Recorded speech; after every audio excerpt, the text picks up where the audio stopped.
ایران امریکہ جنگ دوبارہ سے شدت اختیار کرتی جا رہی ہے۔ ان حملوں کے بعد جو حزب اللہ کے چیف ہیں انہوں نے جو اعلان کر دیا ہے اس سے آپ کو ظاہر ہوگا کہ اب یہ جنگ اس پورے خطے میں اور عرب ممالک کو اپنی لپیٹ میں لینے جا رہی ہے۔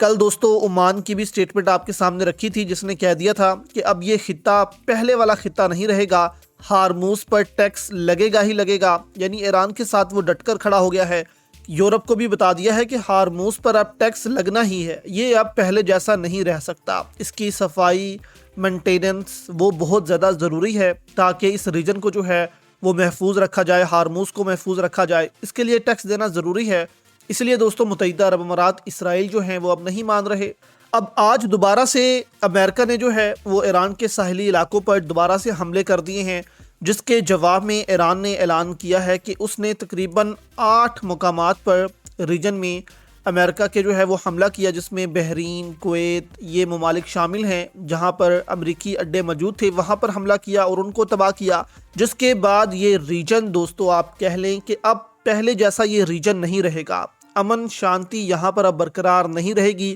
اور عرب ممالک کو اب اندازہ ہوگا کہ ہم نے امریکہ کو یہ اڈے دے کر کتنی بڑی غلطی کی۔ اصل میں یہ اڈے ہماری حفاظت کے لیے نہیں بلکہ ہماری بربادی کے لیے بنائے گئے۔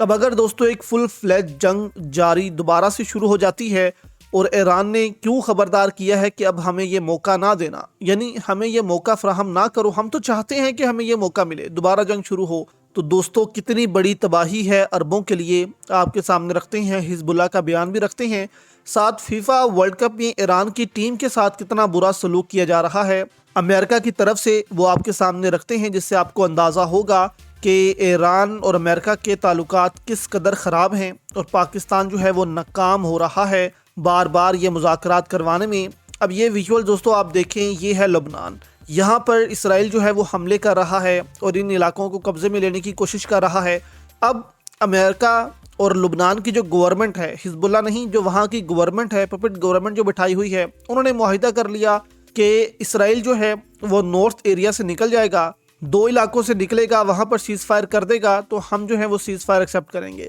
یعنی کہ آپ ساؤتھ پر جو ہے ساؤتھ لبنان کے علاقوں پر گولان ہائٹس اور باقی جو ایریاز ہیں وہاں پر قبضہ کرنا چاہتے ہیں تو کر لیں، لیکن باقی 2 ایریاز پر آپ نے سیز فائر کرنی ہے۔ اس پر حزب اللہ نے سخت جواب دیتے ہوئے کہا کہ یہ کوئی سیز فائر نہیں ہے، یہ سراسر سرنڈر ہے جو لبنان کی حکومت نے کیا ہے، ہم اس کو تسلیم نہیں کریں گے۔ یعنی کہ حزب اللہ دوستو آپ کو بتاتے چلیں کہ ایک سیاسی جماعت ہی ہے لبنان کی جس کا ایک ملٹری ونگ بھی ہے، یعنی کہ وہ فوج بھی رکھتی ہے اپنی اور سیاسی جماعت بھی ہے وہ، تو اسی وجہ سے دوستو اسرائیل کو ہمیشہ لبنان سے مسئلہ ہوتا ہے کہ یہ حزب اللہ جس کو ایران سپورٹ کرتا ہے وہ طاقتور سے طاقتور ہوتی جا رہی ہے، اور لبنان میں ویسے ہی خانہ جنگی ہے، کچھ ایریاز کوئی کنٹرول کرتا ہے، کچھ کوئی کنٹرول کرتا ہے، تو ایک پراپر حکومت وہاں پر موجود نہیں ہے۔ تو اب جب انہوں نے یہ پیس ڈیل کر لی حکومت کے ساتھ تو حزب اللہ نے واضح کہہ دیا ہے کہ ہمیں تو یہ ایکسیپٹ نہیں ہے، یہ تو صاف صاف سرنڈر ہے کہ ہم علاقے اپنے جو ہیں وہ اسرائیل کے حوالے کر رہے ہیں، جبکہ اسرائیلی وزیر اعظم نے بھی کہا کہ اس ڈیل کے تحت ہم ساؤتھ لبنان میں جو ہے وہ اپنے حملے جاری رکھ سکتے ہیں اور وہاں جو ہے ہماری فوج موجود رہے گی، جس کو جو ہے وہ ایران بھی اب تسلیم نہیں کر رہا۔ امریکہ جو ہے اس نے یہ ڈیل کروا کر ایران کو پیغام دیا کہ ہم نے یہ ڈیل کروا لی ہے، اب تم بھی اس کو ایکسیپٹ کرو، ایسا نہ ہو کہ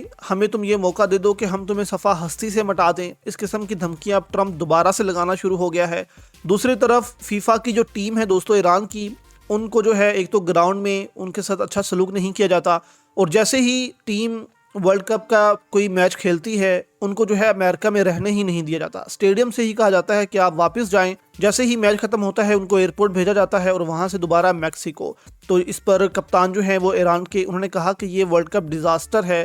فیفا جو ہے وہ بھی اس پر کچھ نہیں کر پا رہا اور ہمارے ساتھ بہت برا سلوک یہاں پر کیا جا رہا ہے۔ دوسری طرف دوستو ایران نے جو ہے وہ دوبارہ سے حملے شروع کر دیے ہیں مختلف ممالک پر، ایران امریکہ کے فوجی اڈوں پر، اور ایک دھمکی دی ہے کہ اب ہمیں دوبارہ یہ موقع نہ دینا، اگر اب ہمیں دوبارہ یہ موقع مل گیا تو ہم ایسا سبق سکھائیں گے امریکہ کو کہ وہ پھر کبھی بھی ایران پر حملہ کرنے کا سوچے گا نہیں، اور جو ہے وہ ریجنل ممالک UAE اور باقی جو ممالک ہیں۔ تو یہاں پر دوستو یہ تو واضح ہے کہ پاکستان نے ایک انٹیریئر معاہدہ تو کروا لیا، لیکن اب پاکستان جو ہے وہ ایسے معاہدے کروانے میں ابھی ناکام رہے گا اور ایک دوبارہ سے جنگ شروع ہوگی جس میں دوبارہ سے حالات دونوں طرف سے بہت زیادہ خراب ہونے والے ہیں اور امریکہ عرب ممالک پر بھی بڑے پیمانے پر حملے کرے گا۔